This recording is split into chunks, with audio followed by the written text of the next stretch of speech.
Who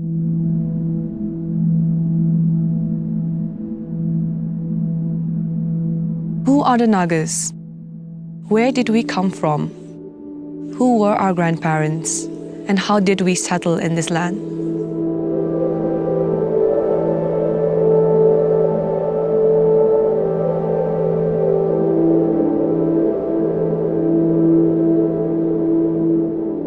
Hello students! In this session, we will discuss about us, Nagas, and our stories of origin and migration. We will discuss about how our ancestors came to this land and settled into a place that we now call home. In order to understand and identify ourselves, we need to understand our origin, the place where we began. Today, if you want to know anything about the Nagas, we can easily find them on the internet or in books. But it was not so in those days. Our ancestors were not in the habit of writing down their stories. They told stories only through word of mouth, songs or folk tales, and so there are no written records for us to understand them better. Thus, Naga origin is shrouded in mystery. So now, how do we know about our past? For many years now, researchers have been very curious about Nagas, and there have been a lot of studies conducted regarding our distinct culture and history.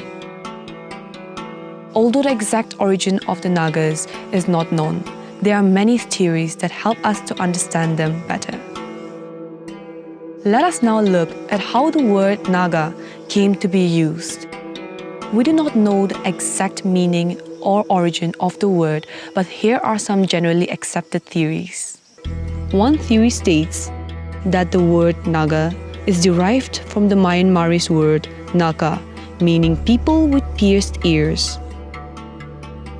Another is a derivation of the Assamese word Noga, meaning mountaineer or mountain man. There is a famous Chinese pilgrim called Xuanzang. He visited Assam in AD 645 and mentioned the Naga tribes in east of Assam. The Ahom Buranjis, which are historical records of the Ahoms, confirm that the Nagas were already settled in the Naga Hills when the Ahoms came to Assam in the 13th century. The Royal Chronicles of Manipur also mentions the Nagas. As per research and studies, some important findings about the Nagas are: the Nagas belong to the Mongolian race. The origin of Nagas is linked with tribes originating in China. On the basis of language, the Nagas belong to the Tibeto-Burman group of China. In order to know where our ancestors came from, we need to understand the migration. Migration simply means to move from one place to another. Our grandparents did not migrate to where we are now, the Naga Hills, all at once. They came in different groups over a long period of time. There are two main theories about Naga migration to the Naga Hills. One theory suggests that the Nagas traveled downward with other tribes from China towards Southeast Asia through the Himalayan section. This theory proposes that the Nagas settled in the Naga Hills while the rest of the tribes continued their journey southwards towards Southeast Asia. Another theory suggests that the migration of the Nagas happened upward from Southeast Asia.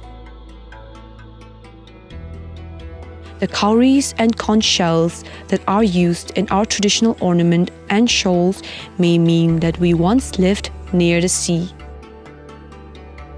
Our famous lock drums are also believed to have a connection with the dugout canoes of the Pacific Islands. Studies have revealed a lot of similarities between Nagas and some tribal groups of Southeast Asia. Let us have a look at some of them. The natives of Nagaland and some tribal groups of Southeast Asia have similar systems of terrace cultivation and way of hunting. They also have similar burial customs, ornamentation, head hunting practice, traditional games, and architecture. Like some Naga tribes, the Dayaks of Borneo observe the culture of tattooing the face and body. The Igorots of Philippines observe many traditions similar to that of the Nagas, including dormitory systems similar to the Naga Morang, where young people once lived together and received different kinds of education. Another similarity is prestige feasts among the Igorots, where the rich hold feasts for the people as a sign of their wealth. This is similar to the Nagas' Feast of Merit. In Naga traditional clothing, the loin loom for weaving cloth and embroidery resembles that of ethnic Indonesian style. Till now, we have learned about how the Nagas came to settle in the Naga Hills. Now, we will learn about how different Naga tribes came to settle in their own villages. There is a lot of legends, folklores, and traditions that explain the migration within Nagaland. Every Naga tribe has their own migration or origin story that explains how they came to inhabit the land they are settled in now. These stories are passed from generation to generation.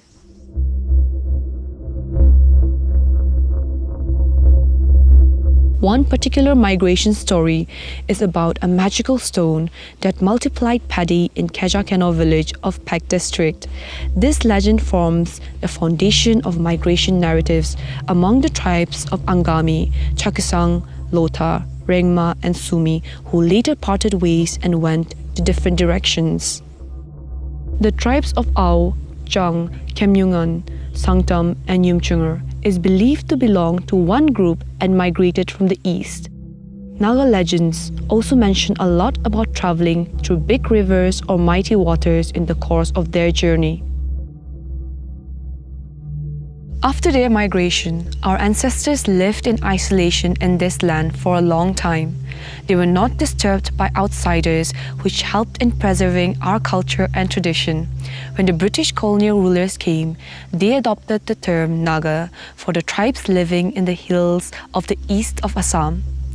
Soon, the land came to be known as the Naga Hills, which later came to be known as Nagaland. Today, each tribe has a distinct culture and identity where we all come together to form the race called the Nagas.